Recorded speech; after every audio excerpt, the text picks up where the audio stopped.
बिठवायो। सुनंद बाबा तो तैयार है के और भाई रात्रि में सबकी सब गोप ग्वाल ब्रजवासीन को लेके और मथुरा को प्रस्थान कर गए। अक्रूर जी महाराज को जलपान इत्यादि कराया, रात्रि में शयन कराया। महाराज रात्रि में सोइए, प्रातः काल कृष्ण बलराम को लेके आप आ जाना, जो आ गया महाराज। अब रात्रि में प्रातः काल हो गई महाराज, मेरे कन्हैया उठे हैं। जैसे ही कन्हैया उठे, कन्हैया ने देखो है कि मैया यशोदा को जो आसन है, जा आसन पे जा बिस्तर पे मैया सोवे, वो आसन पे मैया है ही ना है, खाली पड़े है। कन्हैया ने जैसे ही देखो है कि चौक में नजर गई, तो चौक में जो एक बड़ा चौक है, खम्भ लगे है, वहां में खम्मा से जाके टिकी है मैया, और मैया वहां बैठी हुई है, रुदन कर रही है, रो रही है मैया। मैया की आंखों में आंसू है। मेरे कन्हैया वहां से उठे गए और मैया यशोदा के पास जाके कहने लगे, मैया तू रोवे का ही। मैया कहने लगी, बेटा कनुआ कन्हैया, मैंने थोड़े से माखन के ताई तो को उखल से बांधो, तो को बड़ो बड़ो मैंने कष्ट दियो, तो को मैंने डांट लगाई, फटकार लगाई, बेटा यही मारे तुम को छोड़ के जा रहे हो है। कन्हैया कह भी लगे, ना भैया ऐसी बात ना है, मामा जी यज्ञ कर रहे हैं तो आज जा रहे हूं, अब प्रातः काल हो गई, आज जा रहे हूं, कल यज्ञ देखूंगा और परसों लौट के आ जाऊंगा, मैया तू चिंता मत कर। कन्हैया ने अपने पटकासी और मैया के आंसू को पोंछा। दाऊ भैया भी उठ गई, अक्रूर जी भी उठ गई महाराज। और जैसे ही अक्रूर जी दिशा मैदान के लिए प्रातः काल गए, तैयार होने के लिए जैसे ही गए महाराज, द्वार खोल करके जैसे ही बाहर निकले कि हजारों ब्रज गोपियां आज नंद बाबा के द्वार पर ही पड़ी हैं। ऐसा दृश्य जब अक्रूर ने देखा, देखते ही देखते आश्चर्यचकित रह गए। आगे चले हैं, अपना रथ तैयार किया है। कृष्ण बलराम से कहा, बेटा रथ तैयार है, चलो।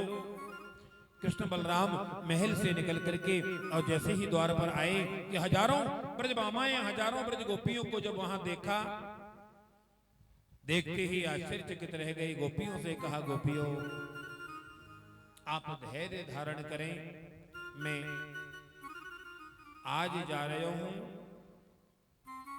कल धनुष यज्ञ देखूंगा और परसों जरूर लौट के आऊंगा, तुम चिंता ना करो, विश्वास रखो, मैं जरूर आऊंगा। गोपियां कहने लगी, अरे लाला, अरे कन्हैया, हम गमार गुजरी हैं, हमने तुमसे प्रेम कियो, हेत लगायो नहीं लगायो, हमें पता ना है कि तुम हमें छोड़ के भी चले जाओगे। गोपियों चिंता मत करो, आप हमें रास्ता दो बस। सभी गोपियों ने कन्हैया को रास्ता दिया। कन्हैया जी चले, चलते चलते और महल के बाहर निकल करके रथ में बैठ गए। जैसे ही रथ में बैठे कृष्ण और बलराम कि एक गोपी मैया यशोदा के पास दौड़ी दौड़ी गई, मैया ओ मैया, भीतर चौक में बैठी है मैया यशोदा, देख देख तेरो लाला गयो।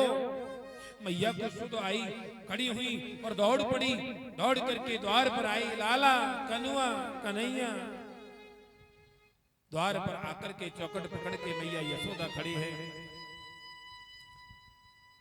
आज सभी ब्रज बामाओं, सभी ब्रज गोपियों के आंखों में अश्रु धारा बह रही है। सभी गोपियों का मन दुखी है, मैया यशोदा दुखी है। मैया यशोदा का हृदय ऐसा लग रहा है जैसे कि विदीर्ण हो रहा है, मानो मैया यशोदा के प्राण निकल करके जा रहे हैं, ऐसा लग रहा है। कृष्ण बलराम रथ में हैं। आज जितनी भी गौएं हैं, आज गौओं की आंखों में भी अश्रु की धारा बह रही है। बछड़ा बछिया सभी रो रहे हैं। आज पक्षी भी शांत हैं, पक्षी भी मौन हैं। पक्षियों के आंखों से भी अस्त्र बिंदु बह रही है महाराज। और तो और श्री धाम वृंदावन की जो वृक्ष हैं, आज वृक्ष भी बिल्कुल शांत और मौन खड़े हैं। आज हमारे गोविंद छोड़ करके जा रहे हैं श्री धाम वृंदावन को। ऐसा दृश्य जब देखा, एक गोपी ने मैया यशोदा से कही, मैया तेरे लाला जा रहे हैं, देख रथ में बैठे हैं। अक्रूर ने रथ की रास को खींचा और जैसे ही रथ चलने लगा कि इतने में ही मैया यशोदा पीछे से दौड़ी दौड़ी आई और कहने लगी, कनुआ दाऊ। कृष्ण बलराम रथ से खड़े होकर के पीछे देखा और सीधे रथ से कूद गई और कूद करके जाकर के मैया के अंक में लग गए। मैया मैया मैया के अंक में लगे, मैया को विश्वास दिलाया, मैया तू धैर्य धारण कर, मैं लौट के जरूर आऊंगा। मैया सुध बुध भूल गई। आज सभी गोपियों ने मैया यशोदा को पकड़ा। आज प्राणों का प्यारा, आज आंखों का तारा जा रहा है। वृंदावन से आज मेरा कन्हैया चल पड़ा। कृष्ण बलराम दोनों की दोनों रथ में बैठे, अक्रूर रथ को रास को खींच रहा है। आगे चले, मैया यशोदा को धैर्य धारण कराते हो। मैया सुध बुध भूल गई, मेरो लाला मेरो कनुआ कहां गए हो। गोपियां रुदन करती हुई कहने लगी, मैया अब वो गयो, अब बाकी याद करना बंद कर, चल। और सभी गोपियों ने आज लाल मैया को पकड़ा है। जैसे ही आज अक्रूर ने रथ को चलाया कि आगे जितने भी गोपियां हैं, गोपियां रथ की आगे लेट गई। आप रथ को हमारे ऊपर से ले जाओ जिससे कि हमारा प्राणांत हो जाए।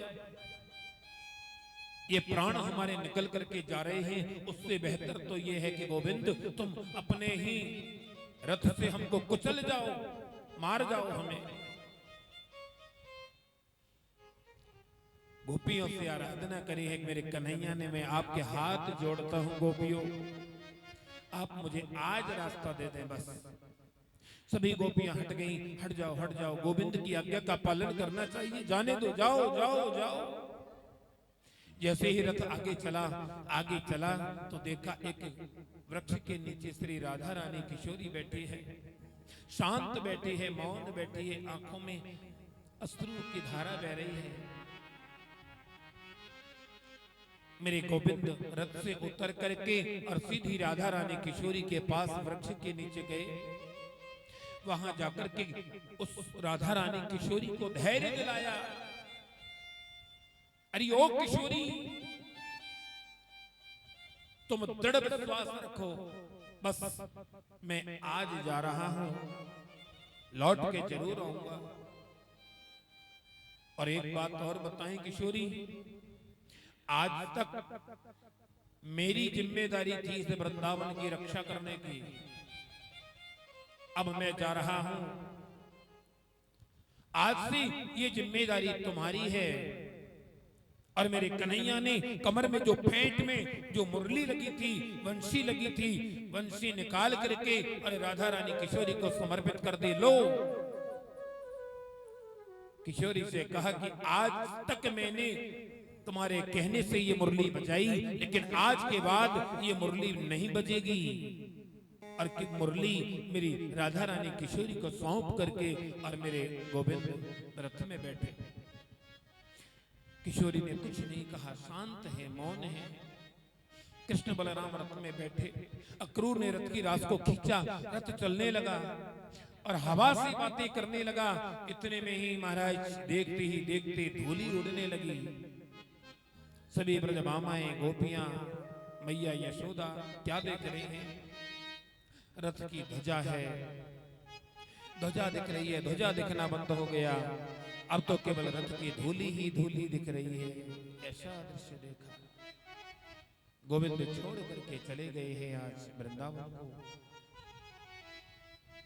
चलते चलते रास्ते में कलकल निनादनी यमुना में आज अक्रूर ने स्नान किया। कृष्ण बलराम से कहा, बेटा कुछ खाना है? बोले हाँ काका जी भूख लगी है तो खा लो बेटा। कृष्ण बलराम कहवे लगे, बोले काका जी हम पे तो खावो आवे ही ना है, हमें तो घर में मैया अपने हाथों से खवावे।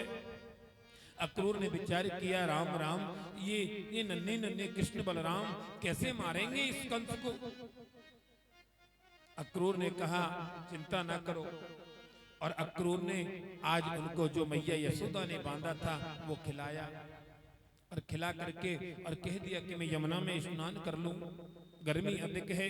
तो यमुना में जैसे ही अक्रूर ने डुबकी लगाई तो जल के भीतर कृष्ण और बलराम की परछाई दिखी। ऐसी परछाई जब दिखी, छटपटा के कहने लगी, अरे लाला तुम यहाँ क्यों आई? और जैसे ही बाहर निकल के देखा तो कृष्ण और बलराम दोनों के दोनों रथ में बैठे हैं। अक्रूर समझ गए आज कि ये कोई साधारण बालक नहीं है।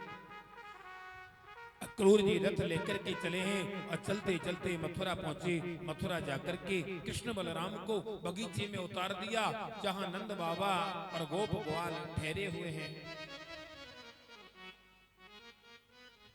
और अक्रूर ने जाकर के कंस महाराज को जाकर के बता दिया, महाराज मैंने अपना काम कर दिया, मैं कृष्ण बलराम को ले आया।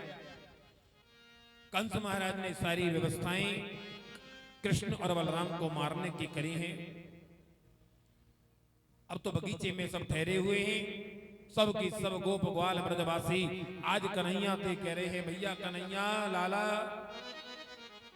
अब हमें ने कि तू मथुरा घुमाएला, मेला घुमाना, चलो लाला। इतने में ही नंद बाबा ने कही, सुना खबरदार कोई मेला देखने गए हो।